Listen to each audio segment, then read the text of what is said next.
Hello everyone, welcome back to Chetna सूज commerce classes. हम अब जो चैप्टर कंटिन्यू कर रहे थे वो था प्राइस इलास्टिसिटी ऑफ डिमांड, और आज हम इसका लास्ट कॉन्सेप्ट करने जा रहे हैं। These are factors affecting price elasticity of demand. इसको मैं 2 लेक्चर्स में कवर करूंगी क्योंकि पॉइंट्स बहुत ज़्यादा है और एलेबोरेटेड है। तो 9 पॉइंट्स हैं जिनको आप अच्छे से अंडरस्टैंड करें। अगर 6 मार्क्स का एक बड़ा क्वेश्चन आएगा तो उसमें आप ये पॉइंट्स एलेबोरेट करके बता सकते हैं, और 2 पार्ट्स में करेंगे, अच्छे से डिटेल में बताऊंगी। आज फर्स्ट 4 पॉइंट्स यहाँ पर अच्छे से डिस्कस करेंगे। तो हमारा आज का कॉन्सेप्ट क्या है, पहले उस पर चलते हैं। These are factors affecting price elasticity of demand. Correct.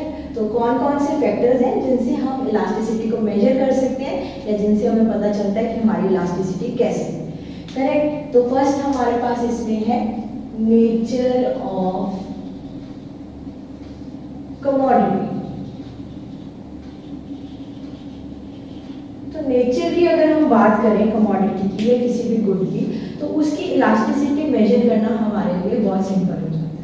अब नेचर ऑफ कमोडिटी कहने का मतलब हमारे पास डे रूटीन के कंज्यूमेबल गुड्स है, हमारे पास लग्जरी गुड्स है, ठीक है। तो उनसे हम, या नेसेसिटीज ऑफ लाइफ, तो उनसे हम क्या कर सकते हैं, हम डिग्री ऑफ इलास्टिसिटी मेजर कर सकते हैं। बहुत ही सिंपल से एग्जांपल से अंडरस्टैंड करते हैं, कॉन्सेप्ट अच्छे से इजी क्लियर हो जाएगा आपको। नेसेसिटीज ऑफ लाइफ, जबकि हमने पिछले चैप्टर में भी डिस्कस किया था और लास्ट लेक्चर में भी डिस्कस किया था कि नेसेसिटीज क्या हो गई। स्टडीज आपकी नेसेसिटीज ऑफ लाइफ है। सॉल्ट, बेसिक कॉन्सेप्ट लिया था कि सॉल्ट के बिना नोबडी कैन सर्वाइव, तो that is also necessity of life. तो ऐसे गुड्स जो आप जिनके बिना सर्वाइव करना मुश्किल होता है वो नेसेसिटीज ऑफ लाइफ है।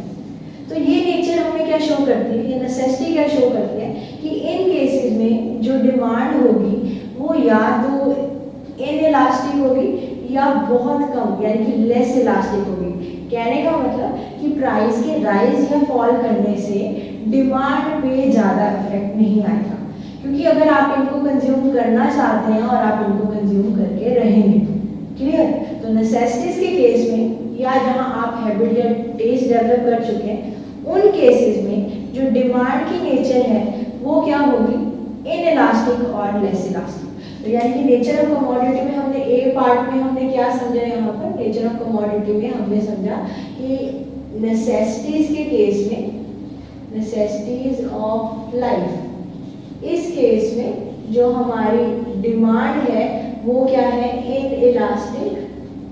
इनइलास्टिक और लेस इलास्टिक। क्लियर हो, इनइलास्टिक और लेस इलास्टिक। इसी तरह से अगर नेचर में हम दूसरा पार्ट लेके चले, नेसेसिटीज ऑफ लाइफ की हमने, अगर हम डेली कंजम्पशन गुड्स लेते हैं, ठीक है ना, तो इन गुड्स की अगर बात करें,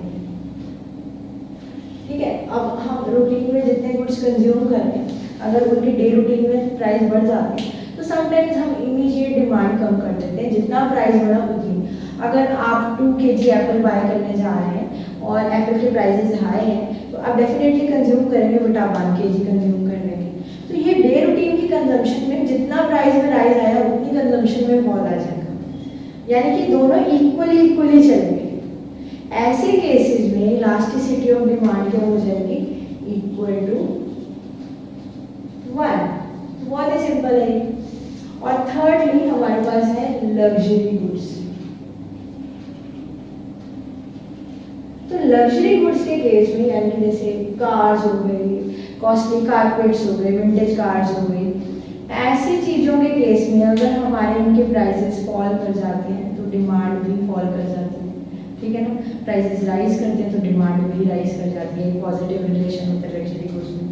और सेकेंडली लग्जरी गुड्स में ये भी होता है कि अगर कॉमन पर्सन के अकॉर्डिंगली सोचे कि अगर लग्जरी गुड्स बहुत ज़्यादा कॉस्टली हो गए तो उसकी डिमांड फॉल करवानी है। तो यहाँ पर डिमांड के साथ प्राइस का बहुत ज़्यादा हाई लो चलता है, यानी कि स्ट्रेचेबिलिटी डिमांड की बहुत ज़्यादा है, इमीडिएटली फॉल या राइज करती है उस अकॉर्डिंगली। तो इन केसेस में जो इलास्टिसिटी है वो कैसी है, इलास्टिसिटी हाई, ठीक है। तो इसको क्या बोलेंगे, हाई या मोर इलास्टिक।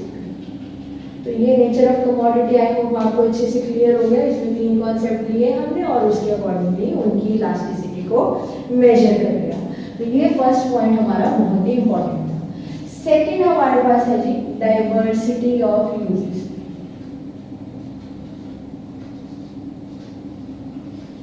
हाँ जी, डाइवर्सिटी ऑफ यूजेस कहने का मतलब होता है आप किसी गुड को कितने यूजेस में पुट कर सकते हैं। ये भी हमने जब थ्योरी ऑफ डिमांड का चैप्टर किया था उसमें इसको अच्छे से अंडरस्टैंड किया था।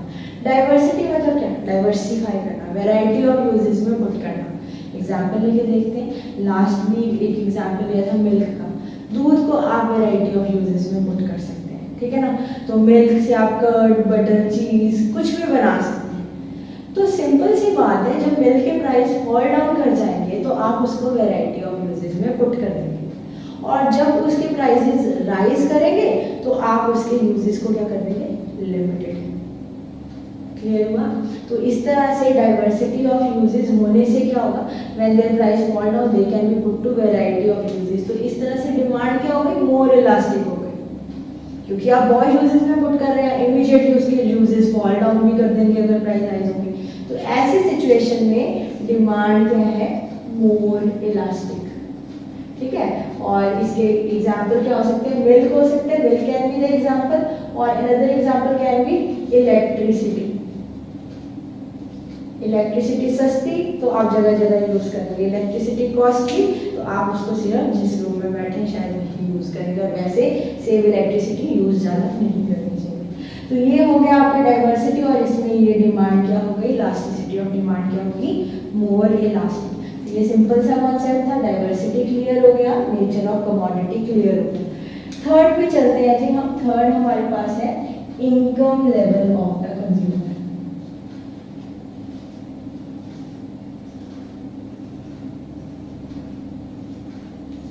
हाँ जी, तो बहुत सिंपल है इनकम लेवल को अंडरस्टैंड करना, बहुत ही सिंपल, क्योंकि इनकम के साथ डिमांड का पॉजिटिव रिलेशन होता है। तो पॉजिटिव रिलेशन क्या शो करता है?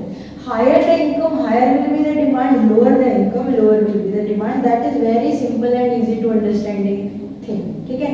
तो ये इनकम लेवल क्या शो करेगा? Higher income higher demand, that means demand will be more elastic.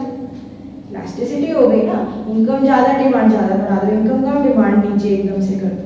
तो इसको आप मोर या यूनिटरी इलास्टिक की सिचुएशन में लेके आ सकते हैं, क्योंकि यूनिटरी में भी कैसे लेके आ सकते हैं? जितनी इनकम बढ़ी उतनी डिमांड बढ़ी, जितनी इनकम घटी उतनी डिमांड घटी।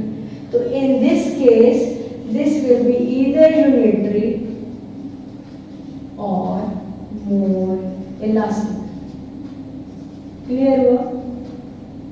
सिंपल है। मोर और लेस का क्या मतलब है? मैं दोबारा से रिपीट करती हूँ। लेस का मतलब जब आप अपनी डिमांड को हिलाएंगे नहीं प्राइस के साथ। मोर का क्या मतलब होगा? प्राइस के घटने बढ़ने के साथ आपने इमीडिएटली डिमांड को भी घटा या बढ़ा दिया।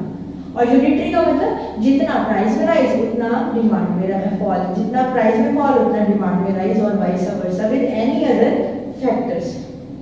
क्लियर? तो वो क्या होगा? यूनिटरी और मोर इलास्टिक की सिचुएशन।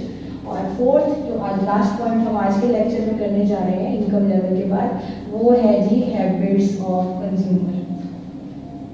हैबिट्स ऑफ कंज्यूमर ये कुछ ऐसा है जो हम नेचर ऑफ कमोडिटी में भी डिस्कस कर चुके हैं।